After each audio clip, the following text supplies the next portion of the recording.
মোবাইলে গেম খেলা নিয়ে এক শিশুর হাতে আরেক শিশু খুন। মোবাইলে গেম খেলা নিয়ে দ্বন্দ্বে নাটোরের বড়াই গ্রামে 12 বছর বয়সের এক শিশুর হাতে মিনহাজ হোসেন আবির নামে এক আরেক শিশু খুন হয়েছে। জানা গেছে, ইট দিয়ে মাথা থেতলে শিশুটিকে নির্মমভাবে হত্যা করে অভিযুক্ত অপর শিশু হযরত আলী। শুক্রবার সকালে হযরত আলীকে গ্রেপ্তার করে হত্যার মূল রহস্য উদ্ঘাটন করে পুলিশ। এর আগে বৃহস্পতিবার রাতে উপজেলার বনপাড়া পাটোয়ারি ফিলিং স্টেশন সংলগ্ন নির্মাণাধীন মশলা মিছিলের ফাঁকা মাঠে ঘটনা ঘটে। নিহত আবির উপজেলার মহিষভাঙ্গা মহল্লার কাতার প্রবাসী মিলন হোসেনের একমাত্র ছেলে। সে বনপাড়া আদিব ইন্টারন্যাশনাল স্কুলের 3য় শ্রেণীর শিক্ষার্থী। অপরদিকে অভিযুক্ত হযরত আলী একই গ্রামের রিয়াজুল ইসলামের ছেলে। সে মহিষভাঙ্গা প্রাথমিক বিদ্যালয়ের 5ম শ্রেণীর ছাত্র।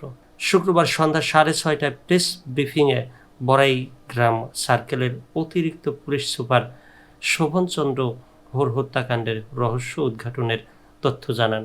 নিহতের স্বজনরা জানান, বৃহস্পতিবার বিকাল 3টার দিকে আবির তার বাবার ব্যবহৃত স্মার্টফোন ও তার বাইসাইকেলটি নিয়ে ঘুরতে বের হয়ে আর ফিরে আসেনি। সন্ধ্যায় তার বাবা থানায় জিডি একটি সাধারণ ডায়েরি করেন। পরে খোঁজাখুঁজির এক পর্যায়ে রাতে পাশের মশলা মিলের ফাঁকা মাঠে রক্তমাখা বাইসাইকেল ও স্যান্ডেল সহ আবিরের মাথা থেতলানো লাশ পাওয়া যায়।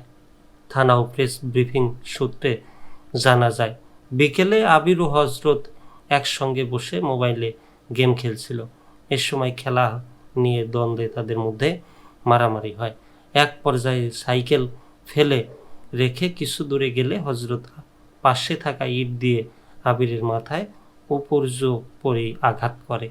এতে ঘটনাস্থলেই তার মৃত্যু হয়। পরে হযরত তাকে পাশেই ভুট্টার শুকনো গাছের পালার নিচে লুকিয়ে রেখে মোবাইল নিয়ে চলে যায়। শুক্রবার সকালে পুলিশ হযরতকে গ্রেপ্তার করলে সে প্রাথমিক স্বীকারোক্তিতে সব তথ্য জানায়। পরে তার দেওয়া তথ্য অনুযায়ী ওই বাড়ি থেকে আবিরের মোবাইলটি জব্দ করা হয়। নিহতের বাবা মিলন হোসেন জানান, ঈদের ছুটিতে বাড়িতে আসার পর থেকে ছেলেটা বেশিরভাগ সময় আমার সঙ্গেই থাকতো। গতকাল মোবাইল ও সাইকেল নিয়ে সে ঘুরতে যায়। আমি বাড়িতে থেকেও আমার সন্তানকে নিরাপদ জীবন দিতে পারলাম না। এ দুঃখ আমি রাখি কোথায়? বড়াইগ্রাম থানার ওসি গোলাম সারোয়ার হোসেন জানান, দ্রুত সময়ের মধ্যে অভিযুক্তকে গ্রেপ্তার ও হত্যার রহস্য উদ্ঘাটন করা হয়েছে। শুক্রবার ওই শিশুকে আদালতে পাঠানো হয়েছে। এছাড়া নিহতের লাশের শুক্রবার ময়নাতদন্ত করে স্বজনদের কাছে হস্তান্তর করা হবে।